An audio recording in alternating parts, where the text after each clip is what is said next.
انہوں نے ایک ویڈیو پیغام جاری کیا ہے، پاک فوج کے مخالف بیانیوں کو سپورٹ بھی کرتے ہیں، تو جو ٹکراؤ کی پالیسی ہے اس کو سپورٹ کرتے ہیں۔ یہ ابھی پہلا انٹرویو ہے، تو کچھ لوگوں نے گاڑی کو روکا تو وہاں پر گالیاں دینا شروع کر دی۔ بسم اللہ الرحمن الرحیم، السلام علیکم۔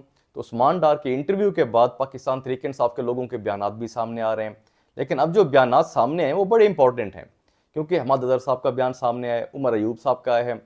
تو پہلے بات کر لیتے ہیں حماد اظہر صاحب کے بارے میں۔ انہوں نے ایک ویڈیو پیغام جاری کیا ہے، اس میں انہوں نے کہا کہ عثمان ڈار ہمارے بھائی تھے، ہیں اور وہ رہیں گے۔ انہوں نے کہا کہ عثمان ڈار نے جو انٹرویو دیا، جو باتیں کی، یہ پریشر میں آ کے کی ہیں۔ تو وہ کہتے ہیں کہ عثمان ڈار ایک ایماندار انسان ہے، تو انہوں نے پارٹی کے لیے کافی محنت کی ہے، اور انہوں نے کہا کہ پاکستان تحریک انصاف کا حصہ تھے، ہیں اور وہ آگے بھی رہیں گے۔ تو وہ کہتے ہیں کہ ابھی مشکل وقت ہے، تو ظاہر سی بات ہے جس طریقے سے ان کے ساتھ ہوا ہے، اگر وہ کہتے ہیں میرے ساتھ بھی یہ چیز ہوتی تو آج میرے بھی یہی بیانات ہوتے، آج میں بھی ان کی طرح ہی باتیں کر رہا ہوتا۔ تو وہ کہتے ہیں کہ ابھی مشکل وقت ہے۔ تو اس کے علاوہ انہوں نے کہا کہ عثمان ڈار کی والدہ نے جو اناؤنسمنٹ کی ہے کہ وہ سیاست میں بھی رہیں گی، الیکشن بھی لڑیں گی، اور خواجہ آصف کو جو چیلنج بھی کیا ہے، تو انہوں نے کہا کہ دیکھیں عثمان ڈار صاحب کی والدہ بھی، عثمان ڈار صاحب بھی دونوں الیکشن لڑیں گے اور پاکستان تحریک انصاف سے ہی لڑیں گے۔ تو پھر انہوں نے کہا کہ عثمان ڈار نے جو پریشر کے اندر آ کر سٹیٹمنٹ دی ہے کہ پاکستان تحریک انصاف کے اندر دو طرح کے لوگ ہیں، ایک ایسے ہیں جو کہ پاک فوج کے مخالف بیانیوں کو سپورٹ بھی کرتے ہیں، تو جو ٹکراؤ کی پالیسی ہے اس کو سپورٹ کرتے ہیں، تو دوسرا گروپ جو ہے وہ اس چیز کو سپورٹ نہیں کرتا، وہ اس چیز سے روکتے تھے۔ اور جو سپورٹ کرنے والے تھے ان میں انہوں نے نام لیے تھے، حماد اظہر صاحب کا نام تھا، فروخ حبیب صاحب کا، مراد سعید صاحب کا، اس کے علاوہ اعظم سواتی صاحب کا، تو یہ نام لیے تھے۔ انہوں نے کہا کہ یہ چیز میں کلیئر کر دوں کہ ایسی کوئی بات نہیں ہے۔ انہوں نے کہا کبھی ہم نے ایسے بیانیے کو سپورٹ بھی نہیں کیا، اور کبھی انہوں نے کہا کہ عمران خان صاحب نے فوجی تنصیبات کے اوپر حملے کی کبھی ہمارے ساتھ بات بھی نہیں کی، اور اس طرح کی پالیسی پاکستان تحریک انصاف کے اندر بنی بھی نہیں۔ تو یہ حماد اظہر صاحب کی کچھ سٹیٹمنٹس تھیں۔ تو اس کے علاوہ عمر ایوب صاحب، تو وہ بھی یہی کہتے ہیں، انہوں نے کہا کہ ایسی کوئی پالیسی نہیں تھی۔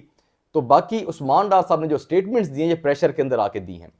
تو یہ کچھ ان کے بیانات تھے۔ اس کے علاوہ بات کر لیتے ہیں سینئر صحافی منصور علی خان صاحب، انہوں نے کچھ انکشافات کیے ہیں۔ انہوں نے کہا کہ یہ جو انٹرویو ہے عثمان ڈار صاحب کا، یہ ابھی پہلا انٹرویو ہے، ابھی اس کے بعد مزید انٹرویو بھی آنے ہیں۔ انہوں نے کہا کہ میرے پاس اطلاعات ہیں کہ ابھی انٹرویو کا سلسلہ شروع ہو چکا ہے، ابھی مزید اور بھی انٹرویوز آئیں گے، لیکن انہوں نے یہ بھی کلیئر کیا کہ عثمان ڈار صاحب کے نہیں، باقی اور لوگوں کے ہوں گے۔